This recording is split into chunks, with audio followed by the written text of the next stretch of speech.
Video ক্লিপগুলো দেখে কি মনে হচ্ছে কানাডিয়ান পুলিশ কত খারাপ, তাই না? একদম আমাদের দেশের পুলিশের মতো, বাংলাদেশের পুলিশের মতো। বাংলাদেশের পুলিশ যেমন রাস্তায় মানুষকে মারে, পিটায়, টিয়ার গ্যাস মারে, আন্দোলন করলে তাদেরকে লাঠিপেটা করে, ঠিক সেম দেখেন কানাডিয়ান পুলিশও এখানে আন্দোলন করলে মানুষকে ঠিকই ধাক্কাধাক্কি করে বা অন্য ধরনের বিহেভ করে। এইসব দৃশ্য দেখে সব সময় মনের ভিতরে এমন একটা আক্রোশ তৈরি হয়, মনে হয় যে পুলিশগুলারে যদি একেবারে চিবায় চিবায় খাইতে পারতাম তাহলে মনের একটু শান্তি মিলত। আর এই জিনিসটা তো আসলে সম্ভব না। কানাডার মতো একটা দেশে থেকে আপনি তো আসলে পুলিশকে কিচ্ছু বলতে পারবেন না, কিচ্ছু। আসলে ওই যে ওরা চিৎকার করে বলতেছে ওই অতটুকু মতোই, ওদের কিন্তু আর কোনো কিছু করার আর কোনো উপায় নাই। বাংলাদেশের পুলিশকে তাও মানুষ কত কিছু করে, কিন্তু এখানকার পুলিশকে আপনি কিছুই করতে পারবেন না। সো এই জিত থেকে আমার একটা মাথায় আইডিয়া আসছে, আর সেটা হইল আমি কেন পুলিশ না হয়ে যাই? আমি পুলিশ হয়ে গেলে আমিও তো কিং। একটা কথা মনে রাখবেন, পুলিশ হচ্ছে একটা দেশের সবচেয়ে বড় দেশের ভিতরের সবচেয়ে বড় শক্তিশালী একটা ডিপার্টমেন্ট। আপনি যদি পুলিশ হন তাহলে আপনি কিং, আপনার দাপটে সব কিছু চলবে। বাংলাদেশের যেমন একজন দারোগা দাপটে তার এলাকার সবাই ভয় পায়, এইখানেও আপনি যদি পুলিশ হন তাহলে আপনার ভয়ে সবাই কাঁপতে থাকবে।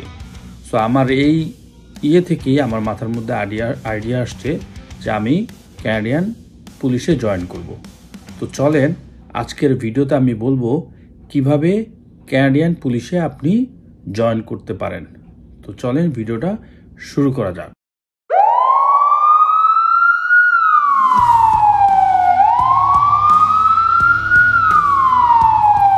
তো কানাডিয়ান পুলিশে জয়েন করতে হলে আপনাকে যেটা করতে হবে সেটা হচ্ছে প্রথমে আপনাকে এক্সাম দিতে হবে। আর সেই এক্সাম হচ্ছে লিখিত এক্সাম। তো লিখিত পরীক্ষায় আপনি পাশ করবেন, তারপরে আপনাকে ফিজিক্যাল পরীক্ষা দিতে হবে, ফিজিক্যাল ফিটনেসের যে পরীক্ষা সেটা। তারপরে আপনাকে মনোবিজ্ঞান পরীক্ষা, এরপরে আপনাকে মেডিকেল করা হবে, তারপরে পলিগ্রাফ পরীক্ষা করতে হবে এবং আপনার সবশেষে ক্রিমিনাল ব্যাকগ্রাউন্ড দেখা হবে। তো ইয়াগুলা কিন্তু খুব কঠিন কিছু না, এমন কোনো আহামরি কোনো কিছু না যে জিনিসগুলা আপনি বা কেউ পারবো না। সবচেয়ে বেশি ইম্পর্টেন্ট হচ্ছে আপনাকে কানাডিয়ান সিটিজেনশিপ কিংবা পিআরধারী হইতে হবে। আপনার যদি পিআর থাকে তাহলেও আপনি কানাডিয়ান পুলিশে জয়েন করতে পারবেন। এখন কথা হচ্ছে সব জায়গায় কিন্তু একই রকম নিয়ম না। টরন্টোতে একরকম, আবার ক্যালগারিতে হয়তো বা একটু ভিন্ন, বা ভ্যাঙ্কুভারে আর একটু ভিন্ন হইতে পারে, বাট অলমোস্ট রুলসগুলো এক। কানাডার আবার আরেকটা আছে পুলিশের ভিতরেই, সেটা হচ্ছে RCMP, royal Canadian mountain police. এটা আবার একটু ওদের ইউনিফর্মটাও ডিফারেন্স। ওদের ইউনিফর্ম হচ্ছে লাল কালারের। এরা আবার একটু অতিরিক্ত তাদের কিছু শর্ত আছে, সেগুলো হচ্ছে আপনার স্থায়ী বাসিন্দাদের অন্তত 10 বছর ধরে কানাডায় বসবাস করতে হবে। আপনি এখানে আছেন, আপনার মিনিমাম 10 বছর আপনার এখানে থাকা লাগবে। আর এইজ তো সবার ওইটা সেমই, 19 বছর হইতে হবে, 18 কিংবা 19 বছর। তারপরে একটা ড্রাইভিং লাইসেন্স মাস্ট বি থাকতে হবে, বৈধ ড্রাইভিং লাইসেন্স থাকতে হবে। এটা হচ্ছে রয়্যাল কানাডিয়ান মাউন্টেড পুলিশদের জন্য।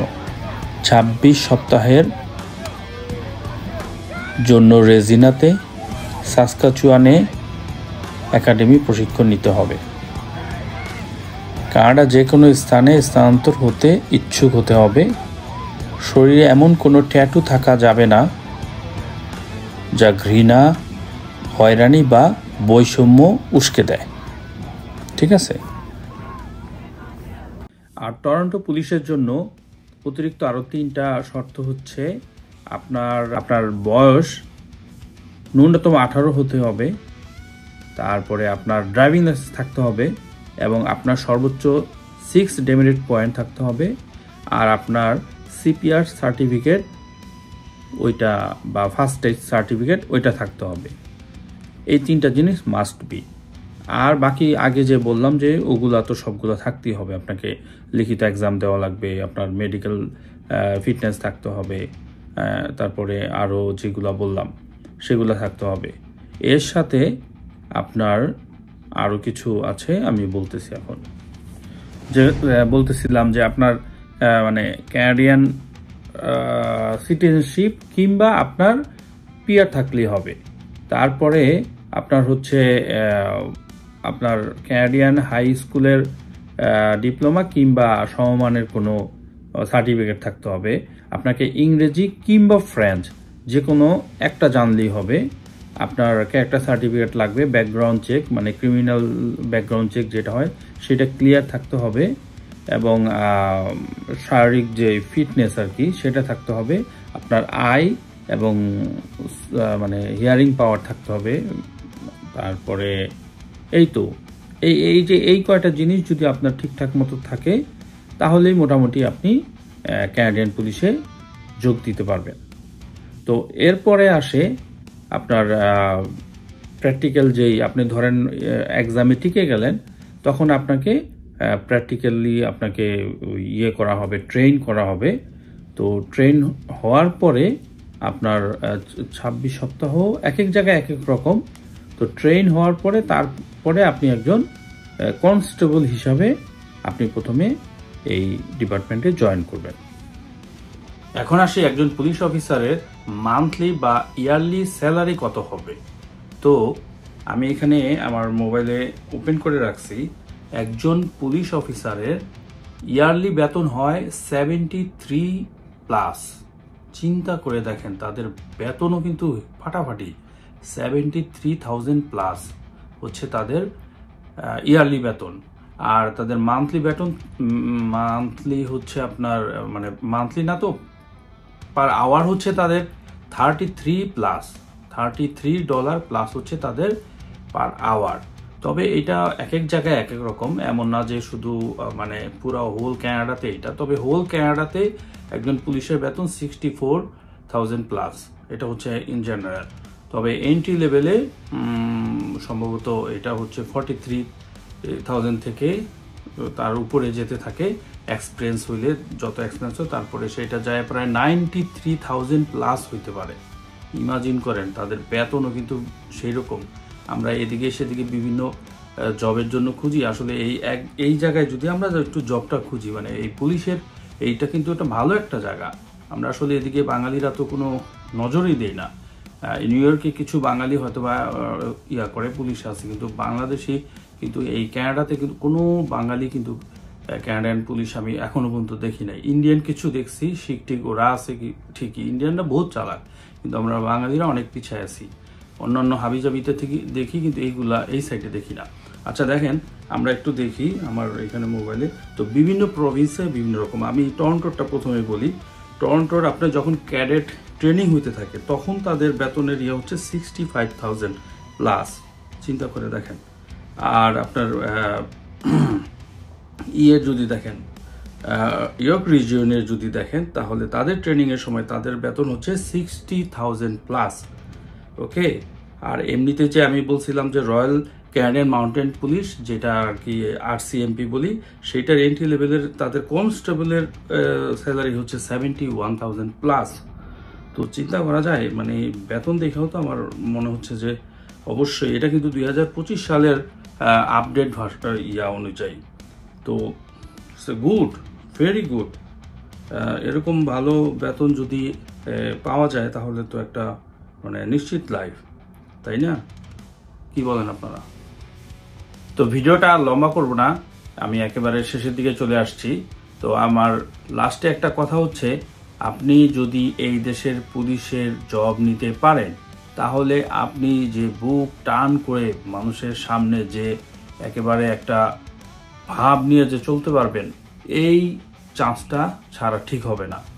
আমরা রাস্তাঘাটে যখন আমরা গাড়ি চালাই আর এই পুলিশগুলা যখন আইসে আমাদেরকে ধরে আর খালি একটার পর একটা টিকিট দেয়, তখন এমন জিদ লাগে, এমন খারাপ লাগে, তখন মনে হয় যে কি যে করি, কিন্তু আসলে তো কিছু করা যায় না। তো এখন এই জন্যই আমি এইসব চিন্তা করছি। অ্যাকচুয়ালি আমি অনেক সিরিয়াসলি ভিডিওটা বানাই নাই, আমি জাস্ট এমনি বানাইছি যে দেখি তো আসলে যে এই পুলিশগুলারে তো আর শায়েস্তা করা যাবে না, তো পুলিশ হইয়া পুলিশের ভিতরে থাইকাই পুলিশের মজাটা নেই, যেহেতু আর আমি অন্য কিছু তো আর পুলিশের এগেনস্টে করা যাবে না এই দেশে। তো এই জন্যই আসলে এই ভিডিওটা মানে একটু দেখলাম, বিভিন্ন জিনিস দেখে তারপরে এই ভিডিওটা বানাইলাম। যদি আপনাদের ভিতরে কারো আগ্রহ থাকে, স্পেশাল কোনো আগ্রহ থাকে, তাহলে আপনারা সিরিয়াসলি একটু ঘাটাঘাটি করতে পারেন, এবং আমার ধারণা এটা একটা ভালো ক্যারিয়ার হইতে পারে, এবং ডেফিনেটলি আপনি বুক টান করে যখন খুশি তখন যেভাবে খুশি সেভাবে আপনি এই শহরে গাড়ি চালাইতে পারবেন, যেদিকে খুশি সেদিকে যেতে পারবেন, যার সাথে খুশি সেইভাবে আপনি বুক টান করে দাঁড়াইতে পারবেন। তো এই চান্স কেন ছাড়বেন? ওকে, থ্যাংক ইউ।